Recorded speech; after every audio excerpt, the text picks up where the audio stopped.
Iya, udah siap ya. Oke, kita sebelum kebaktian kita doa pembukaan dulu. Ayo sikap sempurna berdoa gimana? Tutup mata, tundukkan kepala, ya, lipat tangannya. Mari kita berdoa. Tuhan Yesus, terima kasih Tuhan atas penyertaan-Mu kepada anak-anak-Mu pada saat ini Tuhan, hingga pada saat ini Tuhan selalu menyertai kami.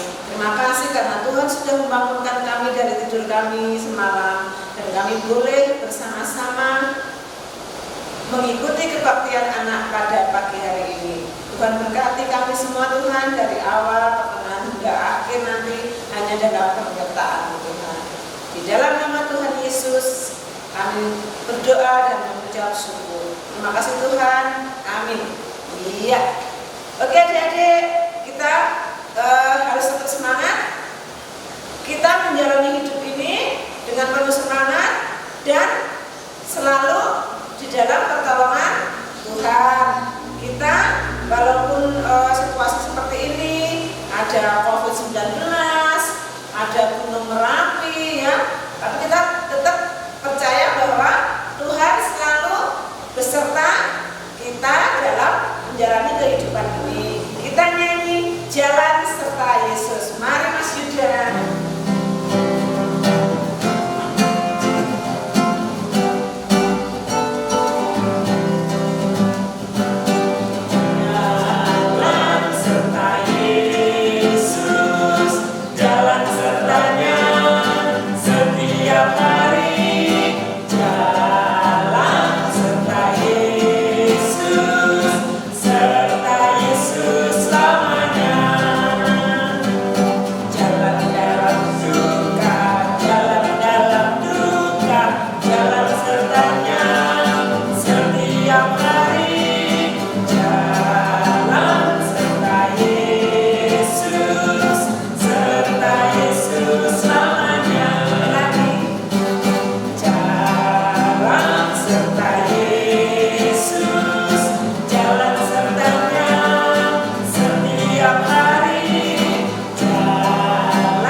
Tuhan, semua diberi kesehatan sama Tuhan sehingga bisa beraktivitas. Walaupun di tengah situasi yang kurang baik, kita diberi Tuhan situasi kondisi yang terbaik. Ya, kita akan mendengarkan firman Tuhan, kita akan merasakan kebenaran firman Tuhan yang menjadi dasar untuk kita hidup dalam setiap hari lepas hari, adik-adik ya. Ya, sebelum kita mendengarkan firman Tuhan, marilah kita menyatukan hati untuk berdoa. Mari kita berdoa, adik-adik semua ya. Bagaimana sikap doa?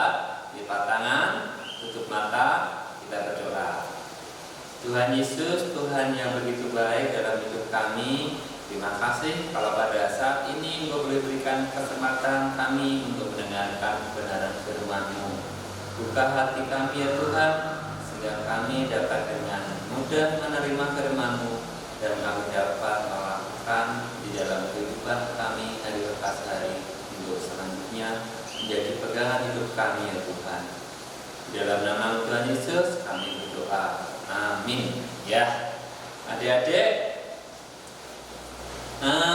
di rumah semuanya pasti punya teman. Ya. Ada nggak teman? Apakah ada yang tidak punya teman? Pasti punya teman. Mas Pur aja Kak punya teman ya. Temannya banyak apa sedikit? Banyak. Wah, ada yang banyak. Ada yang karena temannya banyak sama dikit, suka yang mana? Banyak. Wah, yang banyak. Ya, pasti suka ya kalau punya teman banyak, apalagi punya sahabat. Sahabat itu teman ya dekat, biasanya ngobrolnya enak, terus biasanya jalan-jalan bareng, mungkin dijajain, dibeliin sesuatu untuk dimakan bareng-bareng ya, itu suka ya, senang ya. Nah, pada pagi hari ini Mas Pur akan bercerita tentang persahabatan ya. Namun temanya adalah tentang mengalah ya. Mengalah bukan berarti kalah. Temanya adalah itu. Mengalah bukan berarti kalah ya. Kita akan mendengarkan firman Tuhan. Kita akan buka Alkitab kita. Ya, Alkitab kita. Mari adik-adik di rumah siapkan Alkitabnya. Dibuka Alkitabnya. Kita akan buka dari Perjanjian Baru. Dari 1 Korintus 8 ayat 1 sampai 13. Ya, saya ulangi ya. 1 Korintus 8 ayat 1 sampai 13. Ya, pada kesempatan saat ini ada teman kita yang mau membacakan, mau membagi kasihnya ya, dengan membaca firman Tuhan. Teman kita Adik Mika ya, Adik Mika ya, Mika mau membacakan ya. Yang lainnya bisa menyimak teman kita Adik Mika mau membacakan. Silahkan. Bacaan pagi ini diambil dari 1 Korintus 8 ayat 1 sampai 13. Demikian bunyinya. Tentang persembahan berhala. Tentang daging persembahan berhala kita tahu. Kita semua mempunyai pengetahuan yang demikian membuat orang menjadi sombong. Tetapi kasih membangun. Jika ada seorang menyangka bahwa ia mempunyai sesuatu pengetahuan, maka ia belum mencapai pengetahuan sebagaimana yang harus mencapainya. Tetapi ia yang mengasihi Allah, ia dikenal oleh Allah. Tentang hal makan daging persembahan berhala, kita tahu tidak ada berhala di dunia dan tidak ada sebab lain daripada Allah yang Esa. Sebab sesungguh pun ada apa yang disebut Allah, baik di surga maupun di bumi. Dan memang benar ada banyak Allah dan banyak Tuhan yang demikian. Namun bagi kita hanya ada satu Tuhan saja, yaitu Bapa. Daripadanya berasal segala sesuatu yang untuk Yesus Kristus,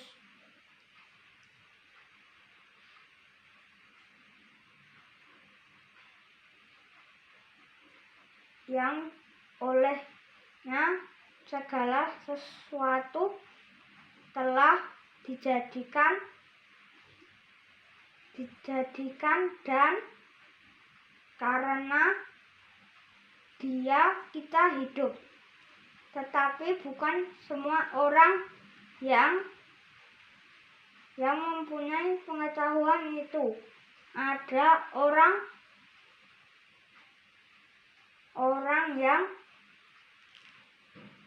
yang karena masih terus terikat pada berhala makan daging itu sebagai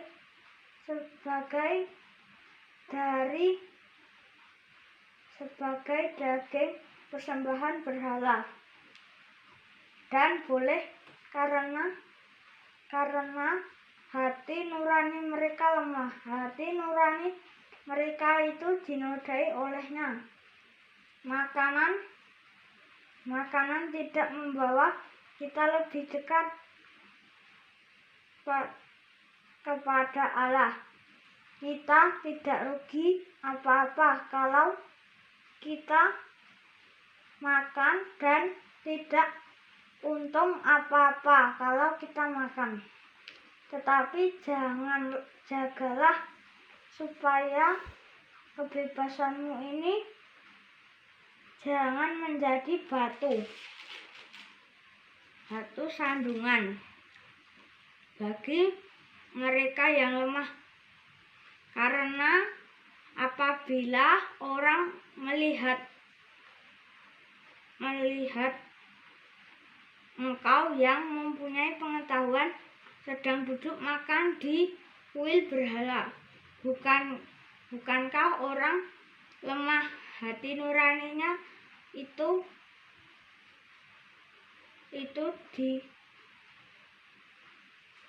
dikuatkan untuk makan daging persembahan berhala? Dengan jalan demikian orang yang lemah itu saudaramu. Untuknya Yesus Kristus telah mati dan menjadi binasa karena pengetahuanmu. Jika engkau secara demikian berdosa terhadap saudara-saudaramu dan melukai hati nurani mereka yang lemah, engkau pada hakikatnya berdosa terhadap Kristus. Karena itu apabila makanan menjadi batu sandungan bagi saudaraku, aku untuk selama-lamanya tidak akan mau makan daging itu lagi, supaya aku jangan menjadi batu sandungan bagi saudaraku. Demikian firman Tuhan. Ya, terima kasih Mika, firman Tuhan yang telah dibacakan. Ya, tadi temanya apa? Judulnya apa? Judulnya tentang persembahan berhala. Tapi tadi Mas Pur mengatakan kalau temanya itu adalah mengalah bukan berarti kalah. Nah, di sini ceritanya sedikit ya tentang apa yang dibacakan oleh teman kita tadi, oleh adik kita Mika, yaitu tentang persembahan berhala. Jadi pada waktu itu orang-orang Yahudi kuno ya itu ya ada yang masih percaya sama berhala. Berhala itu barang mati namun disembah-sembah. Itu baik enggak? Yang pastinya tidak baik. Tuhan suka apa enggak? Enggak suka. Nah, ceritanya itu di situ karena ada sesuatu sajian. Nah, kalau zaman sekarang, kalau orang Jawa itu sekarang namanya sajen. Nah, sajen ini adalah persembahan berhala yang berupa daging yang diberikan kepada berhala. Daging yang baik diberikan kepada berhala. Berhala yang nggak bisa makan dikasih makan. Namun itu adalah kepercayaan orang-orang kuno yang salah, yang tidak sesuai dengan firman Tuhan. Nah, di sini adalah sikap siapa? Sikap Rasul Paulus dengan sajian tersebut, dengan persembahan berhala tersebut. Di situ ada pertentangan. Sama-sama orang percaya sama Tuhan Yesus, yang satu itu mengatakan bahwa kita boleh memakan daging yang dipersembahkan itu. Namun ada lagi orang percaya yang mengatakan tidak boleh memakan itu. Kalau kita memakan berarti kita juga otomatis mau gak mau juga percaya sama berhala-berhala itu, karena mereka meyakini kalau berhala itu juga hidup bisa makan. Nah, kalau kita makan berarti sama aja kita itu kayak berhala tadi. Jadi ada pertentangan di situ. Nah, Rasul Paulus sebagai murid Tuhan Yesus yang percaya, dia tidak mau eyel-eyelan. Nah, di sini dia mengalah dengan pendapat orang percaya, sama-sama percaya tadi. Ya, baiklah, tidak makan daging, tidak apa-apa. Yang penting kita percaya sama Tuhan Yesus. Karena makan daging sama nggak makan daging itu tidak ada artinya apa-apa di depan Tuhan. Karena itu adalah artinya itu sama orang-orang yang mempercayai itu. Kalau kita percaya sama Tuhan, ya nggak perlu mempercayai berhala-berhala apalagi makanan-makanan itu. Nah, tapi karena kamu mempercaya itu, kalau itu menjadi sesuatu yang mengganjal di hatimu, maka nggak apa-apa ngalah. Tapi kita tetap percaya, yang penting percaya sama Tuhan Yesus. Jadi Rasul Paulus tidak ngotot dengan pendapatnya, dengan keyakinannya sendiri itu, namun dia mengalah karena mengasihi saudara-saudaranya seiman untuk kebaikan bersama. Jadi karena semua baik, semua saling mengasihi, jadi Tuhan juga pasti lebih menyukai karena murid-muridnya semua saling mengasihi, rukun, tidak ada pertentangan. Jadi mengalah untuk kebaikan bersama. Nah, ini ada satu cerita lagi ya. Tadi Kak Mas Pur bertanya sama adik-adik, punya sahabat enggak? Punya, banyak enggak? Ada yang banyak, ada yang sedikit. Namun semuanya dikasihi, semuanya menjadi kesukaan tersendiri di hati adik-adik ya, karena banyak teman, ada bersamaan sana sini ya. Di sini juga ada sebuah cerita. Mas Pur mau menceritakan tentang sebuah persahabatan. Nah, ada dua orang anak, namanya Thomas dan sahabatnya adalah Tata. Thomas dan Tata ini rumahnya agak berdekatan, jadi dia itu sering bermain bersama. Karena seringnya dia menjadi sangat akrab dan saling pengertian. Ya.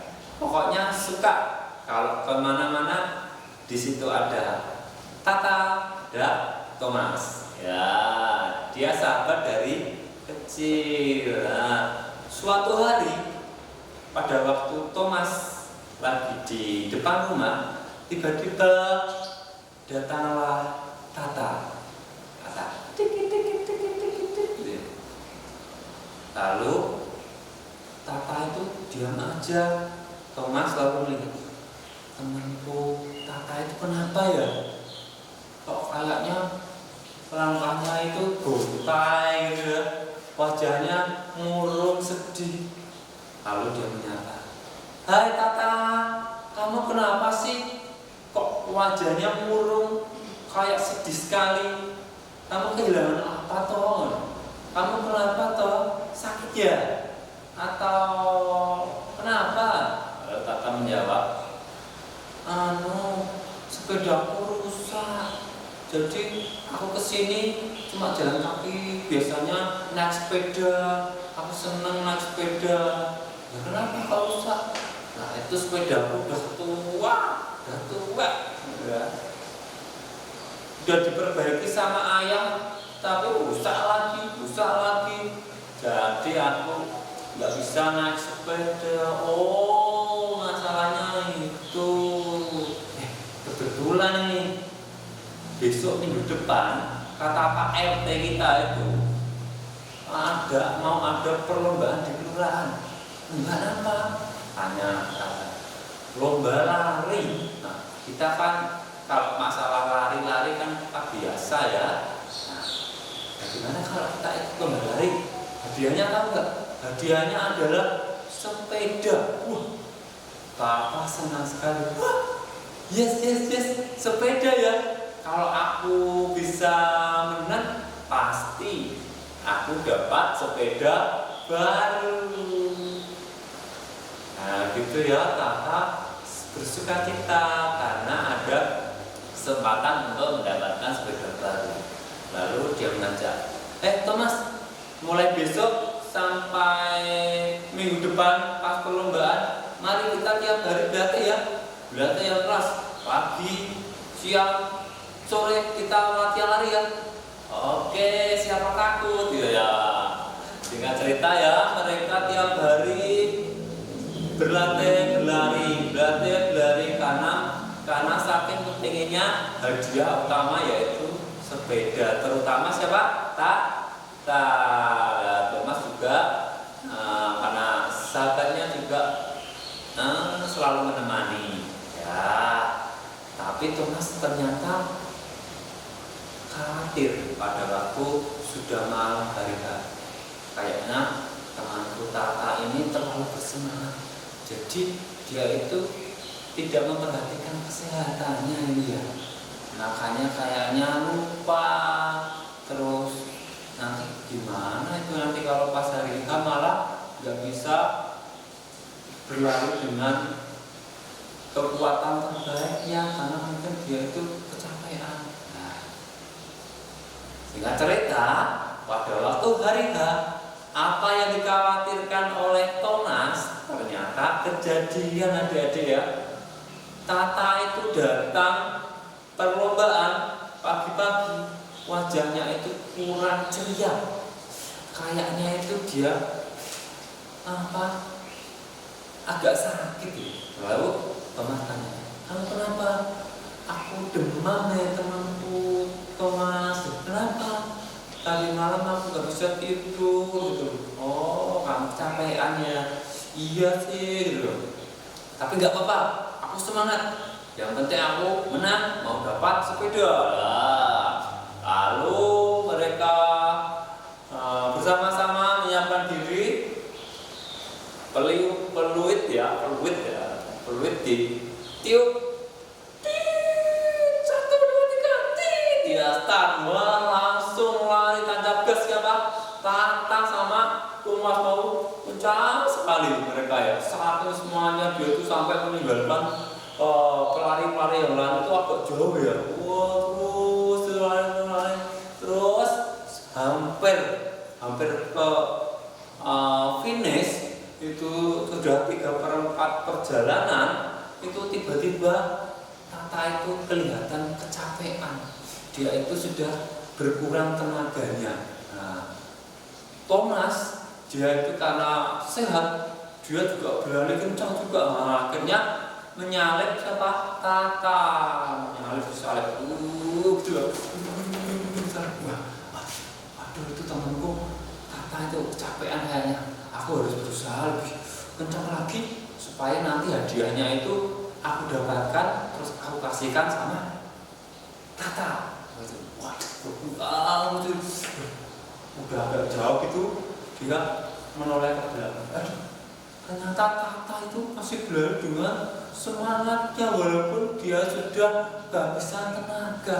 Waduh, gimana ini ya? Kira-kira aku lari terus atau nunggu temanku ya? Tapi aku nanti kalau menang kan sepedanya nanti aku kasihkan Tata. Tapi kayaknya karena aku sudah mengenal Tata itu, kayaknya nanti dia agak kecewa walaupun dapat sepeda bukan hasil jerih payah. Bagaimana ya kalau aku agak pelan dikit, itu agak kecapean gitu, biar nanti Tata menyusul, terus nanti yang juara itu Tata ya. Dia berkata dalam hatinya seperti itu ya. Oh ya gitu aja. Lalu dia mengurangi kecepatan, dia pura-pura agak pelan. Lalu Tata tiba-tiba menyusul dari belakang. Ayo Thomas, ayo semangat, udah mau finish gitu ya. Ya ayo. Agak berbarengan gitu ya. Udah mau finish. Terus si Thomas dia mengurangi kecepatannya dikit. Kayaknya kecapean. Terus Tata dia tancap dengan kekuatan sisa-sisa tenaga yang ada di dalam teman-temannya. Terus akhirnya finish. Nah, yang juara siapa? Tata. Nah, akhirnya Tata mendapatkan juara 1 dan memperoleh hadiah utama yaitu sepeda. Nah, terus Thomas apa?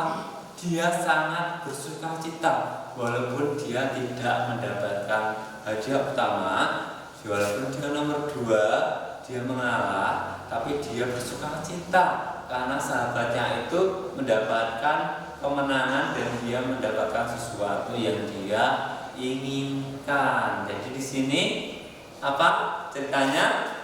Bahwa Thomas itu mengalah. Sebenarnya Thomas itu punya kekuatan yang bisa untuk menjadi juara 1. Namun dia mengalah karena dia mempunyai kasih yang lebih besar kepada sahabatnya, supaya sahabatnya itu bisa mendapatkan sesuatu yang diinginkan. Jadi mengalah bukan berarti dia itu kalah, namun mengalah untuk memenangkan hati temannya yang namanya Tata tadi.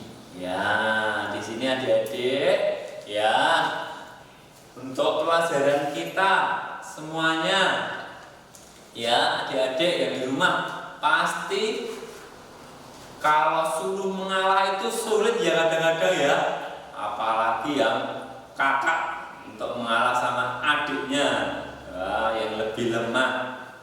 Misalnya ada mainan satu yang bagus, kakaknya suruh mengalah, mau nggak ini ya untuk adiknya? Biasanya malah ini mainanku gitu ya, rebutan mainan. Nah, kalau dari pelajaran kita pada pagi hari ini, kita diajari untuk mengalah. Jadi kakak boleh mengalah sama adiknya walaupun kakaknya itu lebih kuat, mengalah untuk adiknya karena mengasihi adiknya. Adiknya dikasih gay dulu mainannya nggak apa-apa, nanti adiknya juga sebentar bosan, nanti untuk mainan kakaknya nggak apa-apa mengalah, tapi untuk kebaikan bersama. Nanti kalau rebutan malah semuanya nangis sekali. Ada lagi mungkin sama temannya, ya bisa seperti contoh kisah tadi, sama temannya boleh, walaupun kita lebih kuat, badan kita lebih besar, kadang-kadang kita perlu juga mengalah untuk kebaikan bersama. Yang penting untuk kebenaran, bukan malah yang jelek ya. Ya, karena Tuhan itu mengajarkan kita supaya untuk saling mengasihi, saling menguatkan, saling memenangkan ya hati teman-temannya, supaya semuanya menjadi damai sejahtera. Ya, sampai di sini ya cerita dari Mazmur. Kiranya apa yang menjadi poin utama pada pelajaran saat ini bisa dilakukan oleh adik-adik semua. Jadi kita mengalah bukan berarti kalah, namun memenangkan semuanya untuk kebaikan bersama ya. Ada satu ayat hafalan yang bisa adik-adik hafalkan dan menjadi pegangan untuk hari-hari adik-adik ke depan, yaitu dari Mazmur 149. Ya, dibuka lagi Alkitabnya. Ya, kitab Mazmur adalah perjanjian lama. Mazmur 149 ayat 4. Ya, semua disimak, baca bareng-bareng ya. 1, 2, 3. Sebab Tuhan berkenan kepada umat-Nya. Ia memahkotai orang-orang yang rendah hati dengan keselamatan. Ya, kita ulangi. Mazmur 149 ayat 4. Sebab Tuhan berkenan kepada umat-Nya. Ia memahkotai orang-orang yang rendah hati dengan keselamatan. Ya, sampai di sini ya cerita dan firman Tuhan. Kiranya Tuhan selalu menguatkan kita, selalu memberikan berkat-berkat-Nya bagi kita semua, supaya kita bisa selalu tercukupi akan kebutuhan hidup kita, dan kita bisa saling mengasihi, saling berbagi dengan sesama kita. Tuhan memberkati. Sampai ketemu lagi di hari berikutnya. Tuhan memberkati. Bye-bye. Iya, adik-adik, itu tadi firman Tuhan ya yang dibawakan oleh Mas Purwantyo. Tadi diambil dari apa adik-adik? Masih ada yang hafal? Iya, pinter itu ya. Dari 1 Korintus 8 ayat 1 sampai 13. Terus ceritanya tentang apa adik-adik? Tadi menyimak enggak? Ayo. Iya, tentang apa adik-adik? Dua seorang sahabat yang saling tolong-menolong, dan intinya mengalah bukan berarti kalah. Dia rela mengorbankan hanya demi seorang sahabatnya. Ya, itu adik-adik ya. Cerita firman Tuhan pada hari ini. Oke, sekarang kita mau berpersembahan ya adik-adik ya. Jangan lupa persembahannya dititipkan ke orang tua, atau diantar sendiri ke gereja, atau dititipin ke majelis masing-masing ya adik-adik ya. Jangan lupa ya adik-adik ya. Oke, untuk mengiringi persembahan kita akan nyanyi lagu Beri Syukur, Beri Syukur.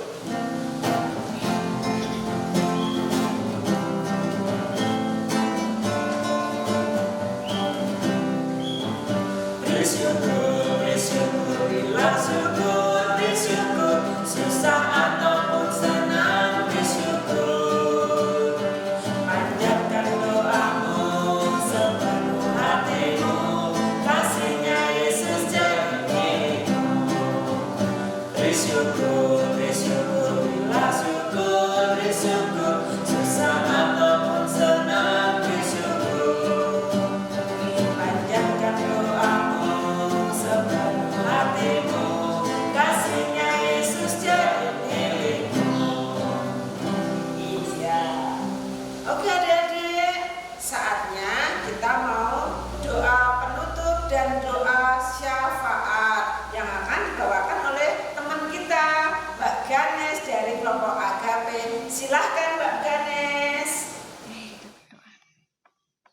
Tuhan Yesus, pada hari ini kami mengucap syukur atas firman-Mu.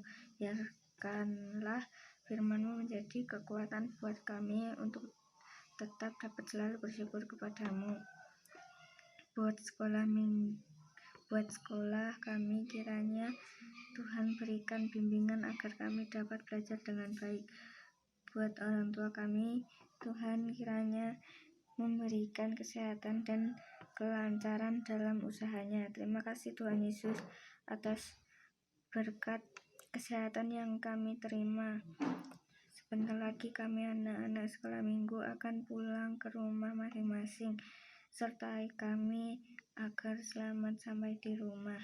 Buat teman-teman kami yang tidak dapat datang, kiranya Tuhan sertai dan berikan kekuatan. Demikian Tuhan doa syafaat hari ini. Terima kasih Tuhan Yesus. Haleluya. Oke adik-adik, kita udah doa penutup, doa syafaat. Saatnya kita akan mengakhiri kebaktian pada pagi hari ini dengan lagu Tambah Hari.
Bersama-sama kita berdiri, berdiri yang tegak, ya. Yuk berdiri semua, lihat ke depan, ucapkan yang lantang. Yuk, 1, 2, 3. Aku percaya pada Allah Bapa yang Maha Kuasa, Khalik langit dan bumi, dan kepada Yesus Kristus Anaknya yang tunggal Tuhan kita, yang dikandung daripada Roh Kudus, lahir dari anak Maria, yang menderita di bawah pemerintahan Pontius Pilatus, disalibkan, mati dan dikuburkan, turun ke dalam kerajaan maut. Pada hari yang ketiga, bangkit pula dari antara orang mati, naik ke surga, duduk di sebelah